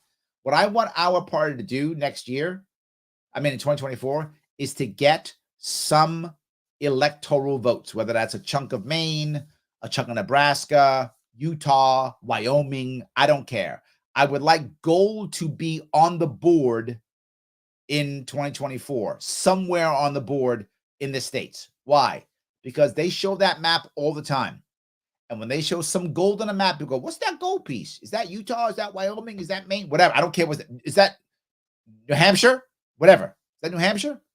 Yeah. Oh, that's Libertarians. Oh. I have just helped every down ticket candidate across the country because the biggest thing we get is you guys can't win. Oh, yeah. What's that gold on the map? What's that gold on the map then? What's that? We can win. So that's what I want. And I think somebody popular the more popular, again, this is a popularity contest. The more popular person is, the more I want them. So if they're popular, I'm in. Would I take a VP slot? I would consider doing the VP because the VP slot in this case is just support staff. And I'm happy to be support staff. I am. The presidential election is not about the VP. It's about the president. My name isn't on the door, if that makes any sense. So if somebody wants me, who's popular, wants me as a VP, I would be open to a VP slot, but I'm not open to the presidential slot. Maybe one day if I get more popular, maybe, but you've got to be someone popular. I would love someone like Vince Vaughn. He's a libertarian. Drew Carey. Anyone who's popular. Whoever's the most popular libertarian in 2024, who will say, if they're the most popular and will say yes, that is my guy or gal. I don't care if it's male, female, don't care. That's what I care about. Hope that makes sense to you. That's my goal. So yes. All right. Let's see here. Joseph, can you supplement donations to the Sharp Way podcast with advertising? You know what? I can. And why don't you help me out? My sponsors, theadvocates.org, the world's smallest political quiz. Why don't you head on over there right now, Joseph, and help me out? Take the world's smallest political quiz. And once you take it, share the results, right? Share it out there. Let people know, let people see it. You want to do that? I'm doing it right there. Do that. Please do that. Make them happy. Why does this quiz matter? Why do I push this quiz every day? Do I push this quiz on you? Because this quiz is simple, it's short, and it gets people to think. And you can have a good conversation. Look, Turkey Day is coming up here. You might go to your family's house, have a conversation. Instead of going, I'm a libertarian, or I'm a conservative, or I'm a Republican, whatever you're going to say. Don't say those things. Go, hey, what do you think about? And talk about this quiz. I took this quiz, and they talked about the draft. What do you think about the draft? Now you're having a conversation, and you're not saying, I'm left, I'm right. This is a good quiz. It's cool to take. It's fast. Your friends can take it. Your family can take it. Share it around. So yes, Joseph, I can. But if you do want to supplement, you can do that too. If you like what I'm showing you, if you like what I'm saying, patreon.com/sharpway. Let me $10 a month. It keeps this stuff going. It keeps everything going. It makes this worthwhile for everybody to do. So please do if you can. Larry, I love you, but I don't have any cash. No worries. Like, comment, share. All of that matters to move me past the algorithms. It does matter. So to answer your question, Joseph, yes, I can supplement him. So do all three. Do all three. Like, comment, share, take the quiz, and throw me $10 a month. All good. I'm on this damn screen like 5 times a week now, giving you cool stuff. So yeah, it's worth $10, isn't it? What's that? 5 times 4, 20 shows. Come on, it's 20 shows. 50 cents a show. They're cheap. Come on. Plus, I do Libertarians Drinking Coffee Live. I do that once a week and show you libertarians. And I do a free solution once a week. That's my radio show. So I'm doing Sharp Way like 5 times a week. Libertarians Drinking Coffee Live at least once a week. And a free solution once a week. You're getting all kind of shows. Look at you. It's a steal. Should be $20 a month. Not 10. 25. Not 10. You guys are robbing me. Anyway, I'm kidding. I hope that answers your question. I do hope that answers your question. All righty. So let me show you why the Democrats are going to have a problem right now, because this is the one, the only, our president, Joe Biden, and answering this question. That Americans are frustrated. And in fact, 75% of voters say the country is heading into the wrong direction, despite the results of last night. What in the next 2 years do you intend to do differently to change people's opinion of the direction of the country, particularly as you contemplate a run for president in 2024? Nothing, because they're just finding out what we're doing. There we go. This is, Shelley was like, hey, is this a change? What did Biden say? What are you going to change? Nothing. Literally just said it. Nope, not a thing. Biden feels like he's on top of the world right now. He's like, what are you going to do? Nothing. Same.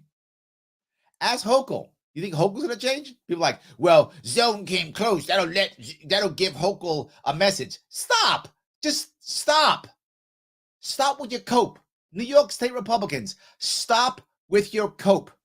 Just stop. Zeldin's trying to become the RNC chair for the country. Even he's leaving New York. Stop. It's done. She didn't learn anything. Stop. So I wish you guys would just realize New York State will go gold before it goes red. Josh Hawley said this is the end of the Republican Party. In New York State, he's correct. I don't know if that's true across in his state. He's in what? He's in Missouri? I think he's Missouri. Maybe Missouri too, I don't know. But New York State, that's true. So just no. So he's doing nothing. So I hope that makes sense. He's doing nothing. He doesn't care. He's doing nothing. It's all done. It's all done. So yeah, that's not really going to work well. So let me grab. Let's see here. Jessica Vaughn, 2024. Look, Josh, I love Jessica. I love her. If she wants to run, yes. Is she old enough? I don't know. She looks young. She's a model and beautiful. So who knows that maybe she just looks good because she knows how to make herself up. I don't know. But I don't know how old she is. She wants it. I'm in. I don't care. Popular is what I matter. I wasn't kidding when I said that. If she's popular and she wants to run, Vaughn Sharp 2024. I'm in. I'm totally fine with it. I'm not joking. I'm very serious. I want someone who's popular. I think that's the way that we move this thing forward. I really do. I think that's the way. Yes. Juan says, yes, well, Democratic Freedom Caucus. Thank you. Some libertarians who are upset with the Mises Caucus joined this group. Thank you. That's what it is. Yeah, I'm trying to get someone from the Freedom Caucus to talk to me. It's not a bad idea, right? Having a Freedom Caucus in the Democratic Party and the Republican Party. It might be a good idea. I don't know how well it will work. You know, if I look at the caucus right now, the most popular caucus, I think, in the Democratic Party now is DSA, Democratic Socialists of America. It's working well. Like, they are getting stuff done. They're moving people in. They're organizing well. You know, Democrats organize well.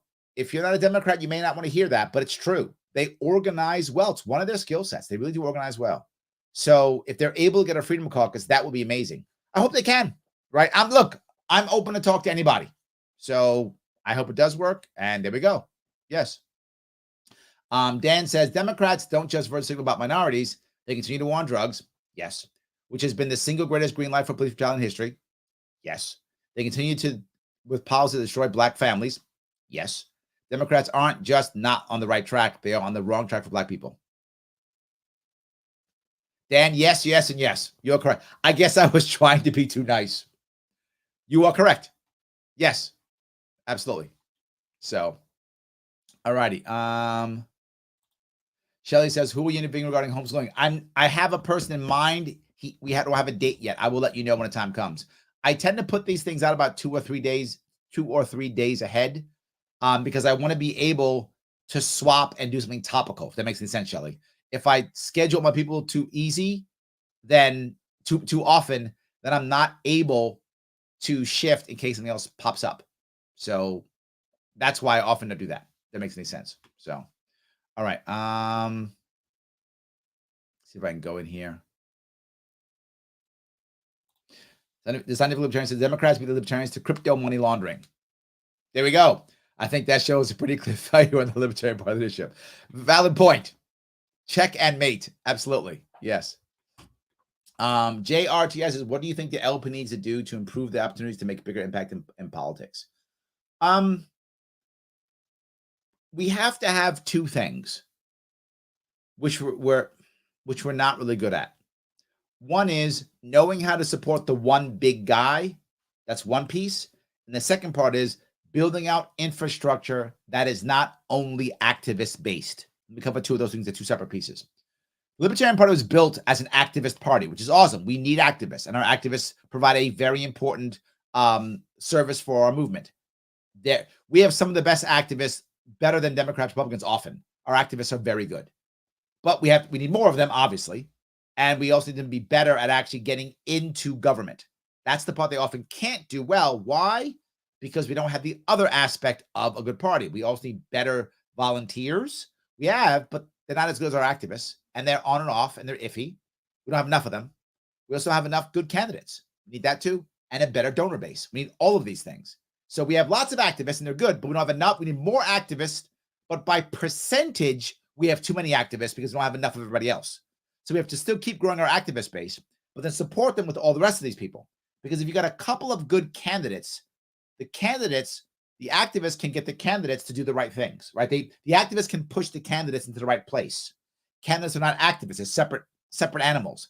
Often we overlap. So that's piece one. We're going to be better at building out all the other things: donor base, volunteer base, candidate base. We're getting better, but it's slow. And because, again, as I mentioned, running as libertarian, you're going to take an L. At least one, if not many. And a lot of people don't want to take the L. They take it once and they're done. It hurts. Right? You're publicly getting your ass kicked. This is not a very warm, fuzzy feeling. Some people can put up with it and keep going, and I love it, right? Some people can. Some people, it's too much for them, right? So I get it. So that's piece one. Piece two is when we have a critical race, we don't get behind it. We're still worried about our own local things. We should be throwing all our money into certain races that will get us the most press and the most legitimacy. What we need more than anything else is legitimacy. And that makes some libertarians angry when I say it, but it's true. If we're legitimate, people will give us money, and that matters tremendously. And people will cover us in mainstream press. You may go, why does mainstream press matter? Because people who vote watch mainstream press. That's the issue. If you read your local newspaper, you read, right? That's an issue. So we have to make sure that we do that. And it's hard. That means like when Ricky Harrington Jr. was running.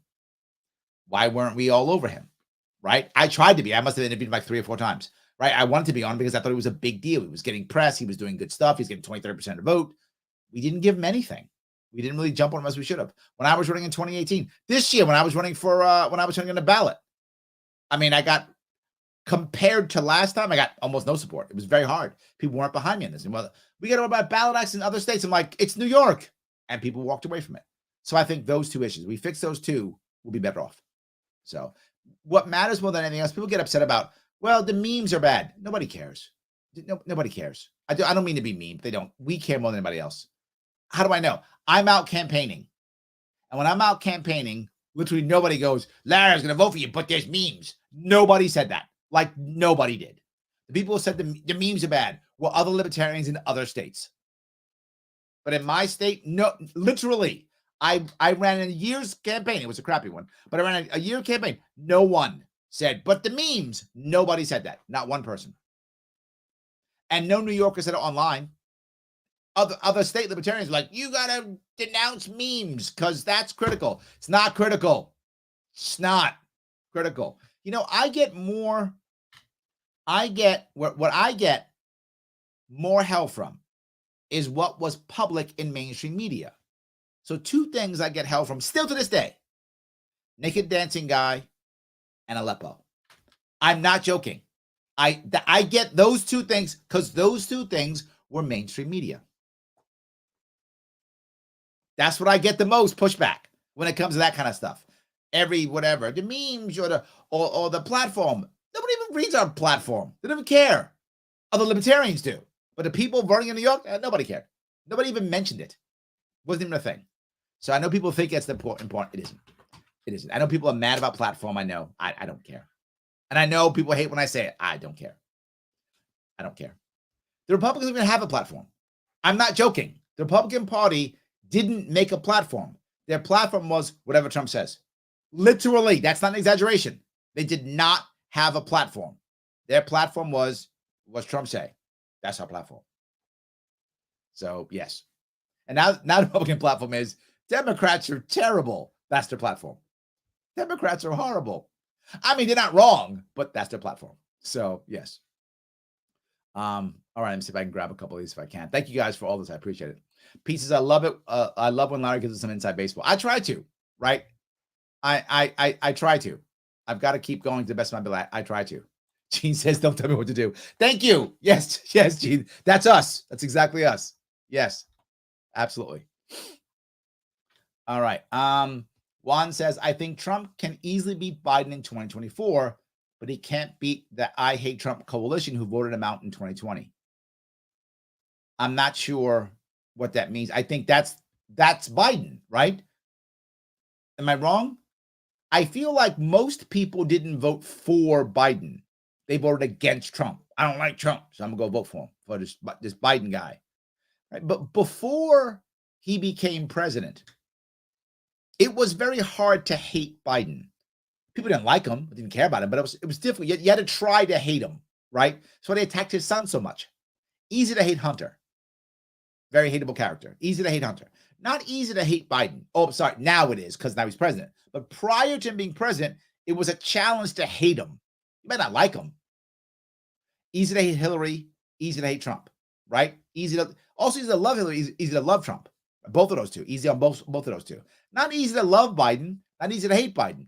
Now I think it's changed because now he's in president. But prior to president was tough. So they were all mad at Hunter Biden instead.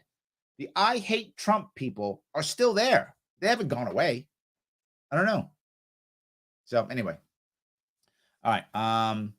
Tim said he got consideration from the Republican Party in the future. Typical manipulation tactic. Yeah, correct. You're right, Tim. Yeah, absolutely. 100%. That's very funny. Dave says, Mike Franzese, am I saying that right?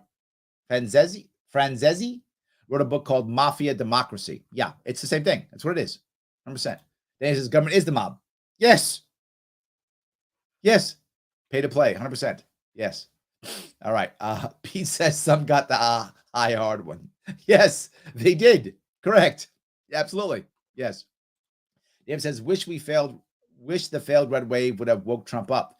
I'm not the only one who refused to vote for Trump. He already lost to Biden one time, would happily vote for DeSantis, but not Trump. I think a lot of people think that.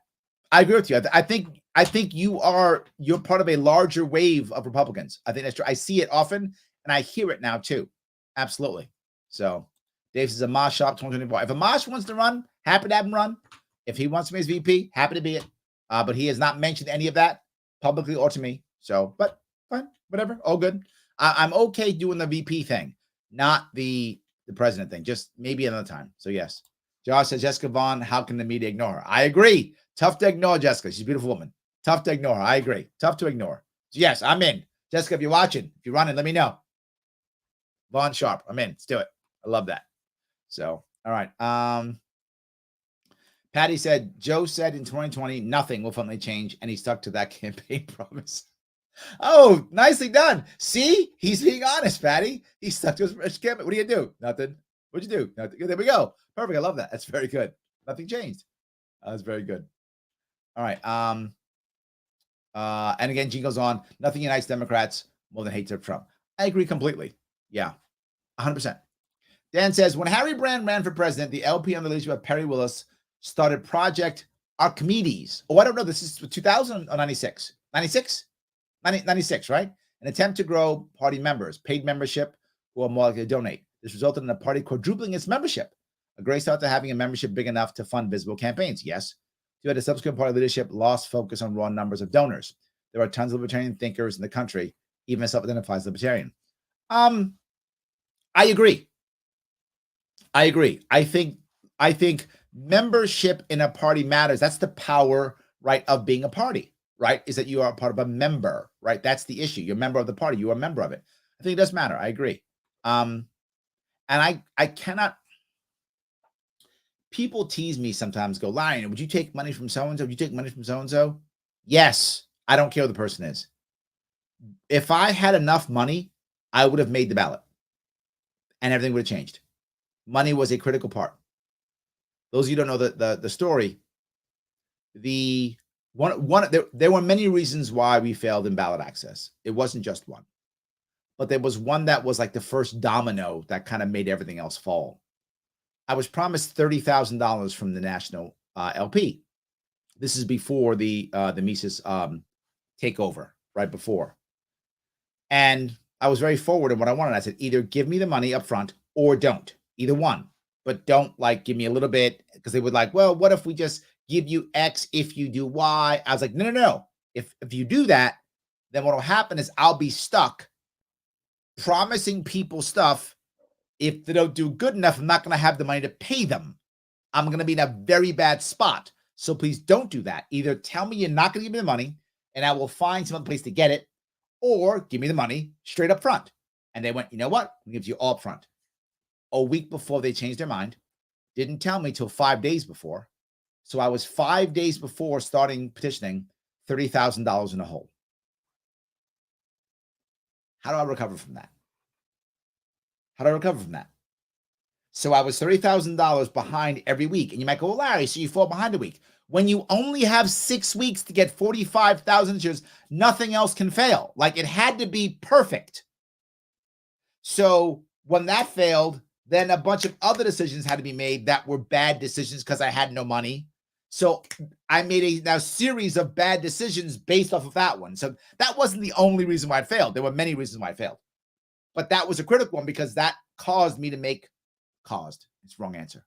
Because of that, there were so many. And if they had either just said, we're not giving you the money, okay, I wouldn't have counted on it, or said, yes, here's the money. So I would take money from almost anybody. Literally, if they're teasing me, right? They go, oh, you were a Hochul plant, right? If Democratic people would have given me money hoping I was going to beat up Zeldin, I would have taken it. I'd have taken whatever money from anybody.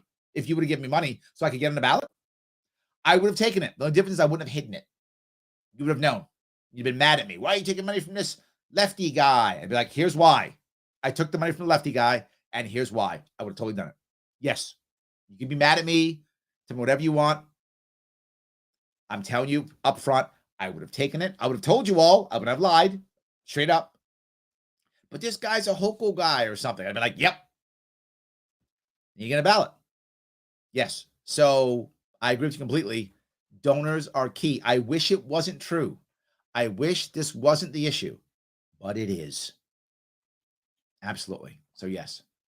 So Michael says, I love the memes. There we go. See? Memes everywhere. There we go. Morgan, have the best memes. We do have a lot of memes. It's true. We do have a lot. Absolutely. So, all righty. Let's see if I keep going down here.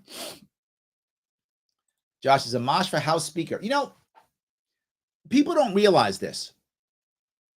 Legally, you don't have to be a member of Congress to be a speaker. And everybody votes on the speaker, not just the party that's in charge. Everybody votes on it. The reason why the party always gets is because the person running is always a person who's a member, and his party, who is the majority, votes on it. But in theory, theoretically, a Democrat could be the Speaker of the House if the Republicans voted for the Democrat. Now, that's not going to happen, but legally, but not just that. Legally, I could be Speaker of the House. Josh, you could be. You don't even have to be a member of Congress to be Speaker of the House. You can be somebody else. That is possible legally. So people don't know that. That's why I think you're saying Amash for Speaker of the House. In theory, Amash could be Speaker of the House. That actually could happen. Why do we bring it up? Because being so close, if McCarthy doesn't make sure every Republican votes for him, if he doesn't get majority, someone else has to be Speaker. What if all the Democrats vote for somebody and they convince a certain number of other Republicans to vote for the same person? The Democrats, in theory, could, oust McCarthy. They could say, we want whatever, Elise Stefanik to be the speaker. So all Democrats vote for Stefanik, and if enough Republicans do, she's speaker, even though the Republicans put up the other person. Could happen. Or the reverse. We think Josh is awesome. We're all going to vote for him. If enough do it, it could work. So yes, thanks for bringing it up. That is a little inside baseball, but I hope that's interesting. So yes. All righty. Neural Eclipse, haven't seen you in a while. How are you? Larry, all these establishmentarian dinosaurs must go. Agreed. Pelosi, Schumer, McConnell, Graham, etc. Time for some fresh faces to get into office like you. Thank you. How about term limits? I agree completely on what you said. I think term limits are a good idea. I understand the theoretical pushback on it, right? Theoretically, the pushback is the voters decide term limits. If you don't have gerrymandering, I'm more open to that idea. But sadly, we don't have it. We have a gerrymandered two-party system. In the gerrymandered two-party system, the party bosses decide whoever's the establishment candidate will win with the most money. And in a gerrymandered situation, that party always wins. So we actually don't pick our Congress people in most cases. In most cases, they're selected for us. If you were to get rid of that system, I would be more apt to say maybe we don't need term limits. Maybe. I'm open to the argument. But we're nowhere near changing that system. So I'm absolutely for term limits. I think it's a good idea because we don't vote out the old. We just keep them in. So yes, for term limits, I'm totally in for it. And more importantly, not as much for executives. I mean, good idea too, but so what? Much more worried about legislature. There's far more corruption in the Congress and legislature than there is in the executive branch. Far more. I mean, it's not even close. It's by magnitudes. Far more. So I'd rather have it there. And second, we tend to vote out executives. Executives usually don't stay that long because we get sick of them and tired of them. We tend to vote them out. So there is more of our power on direct voting on executives. So I'm actually less concerned about term limits for executives. And the reason why it happened, by the way, wasn't because the people wanted it, right? The people loved FDR. They'd have voted for him for like forever. There were no term limits till 1940s. Some people don't know that, right?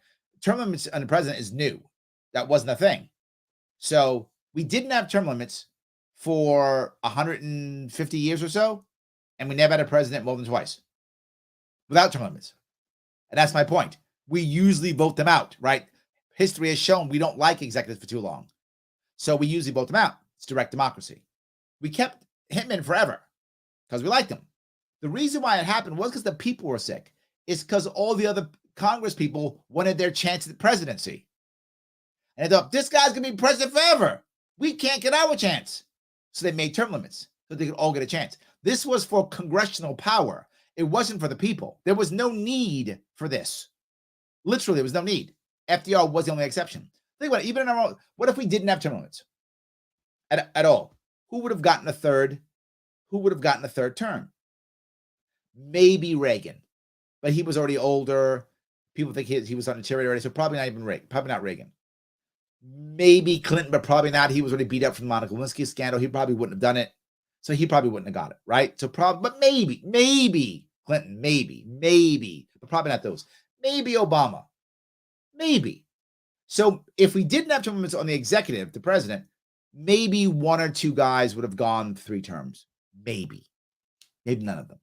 And again, throughout history, only FDR, even before we had term limits. So I don't know if it's a big deal, is all I'm saying. So, but for Congress people, 100% yes. Hope I answered that question. So, all right. Paula says, Larry, it's a miracle the impact that you made, and you did make an impact, not just in New York, but across the country. Oh, thank you. They did it with so little money, it makes it even more miraculous. Oh, thank you, Paula. I appreciate that. Yes, thank you. Absolutely. All right. Libertarians diligently plot and take over the world and leave you alone. Liberty Memes Community Group. Yes, 100% true. Yes, absolutely. I do appreciate that. Guys, I'm going to say one more time if I could. Like, comment, and share. I know I bug you all the time. It does matter. If you can support the channel, please do so, right? patreon.com/sharpway. $10 a month goes a long way to help this move forward.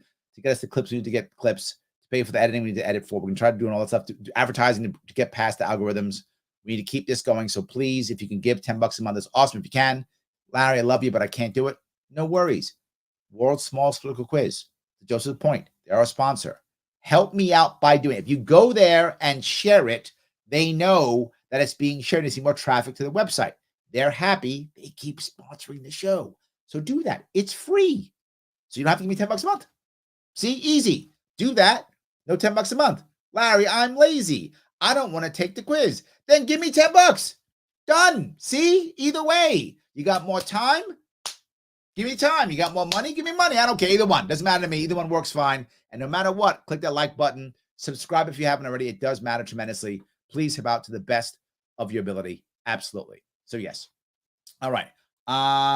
Brian says the problem with not having term limits is that people complain about how bad the current politicians are, and they fail to vote them out because they feel that the others are bad, but not my guy. Yes. Yes, Brian, completely. They all vote for their guy. Nothing changes. Yes, yes, and yes. You are correct. 100%. You are correct. That's what happens. So that's why we have to have term limits. I wish it wasn't that way, right? In theory, it shouldn't be that way. So that's why some people argue, but term limits is why we vote. Theoretically, they are true, but in practice, you are 100% correct, Brian. So thank you for that. Yes. So, all right. Let's see if I can grab one more or two. Dan says, favorite recent libertarian meme: no one wants to take away our government. We just want some common sense government control. I like that. Common sense government control. Well done. What a better way to end the show. Guys, thank you so much for today. I appreciate it. I will be on tomorrow with Libertarian Chicken Coffee Live with Libertarian Bill Schmidt at 3 p.m. He is a former local elected official in New York State and was on my ticket for comptroller this year. Great guy. Heard him speak years ago. Helped me to come be a libertarian. He'll be on, and then I'll be again on tomorrow night at 7, and then Monday too. We are still rocking and rolling. I will see you all very soon.